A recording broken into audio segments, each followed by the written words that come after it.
Dragon Ball Z Super Butōden was released in March of 1993 in Japan for the Super Nintendo, or SNES for short. This was the first Dragon Ball Z game of its time to actually be a one-on-one fighter instead of just an RPG. Now, nothing's wrong with RPGs, I'm just saying. With games like Street Fighter, Mortal Kombat, and other fighting games making it in the market, even Yu Yu Hakusho, you'd think it's about time for Dragon Ball Z to share some of the limelight in the fighting game market. Super Butōden consists of 13 characters from the Dragon Ball Z anime/manga. This game is a very basic palette of characters consisting of only Goku, Gohan, Vegeta, Piccolo, Android 16, 18, and 20, Frieza, Cell, and Future Trunks. Now, you may be thinking, Z-Boy, that's not 13 characters. I'm not done yet. Along with these characters come some transformations which actually count as different characters. And before you complain about that, it's not that big of a deal. Many Dragon Ball Z games have done this.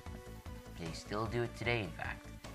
Anywho, the story is about as basic as any Super Nintendo fighting game out there. It tries to recreate epic moments in the Dragon Ball Z saga, starting from the Piccolo Jr. saga, ending up to the Cell games.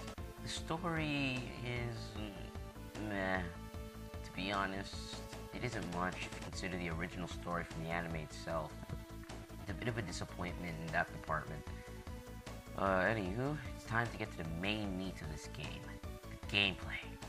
Due to this being a completely brand new type of DBZ game, it was crap. I have to admit, I really don't like playing this game. Control for the characters is clunky, the commands are ridiculous sometimes, and don't even get me started on the AI, oh my god. However, positive note I can say is that the presentation of the game is actually really good. The sprites really actually look good for a Super Nintendo game, and so do the backgrounds and the scenery, and the pixel art as well. And it's got a decent soundtrack with some pretty decent catchy tunes here and there.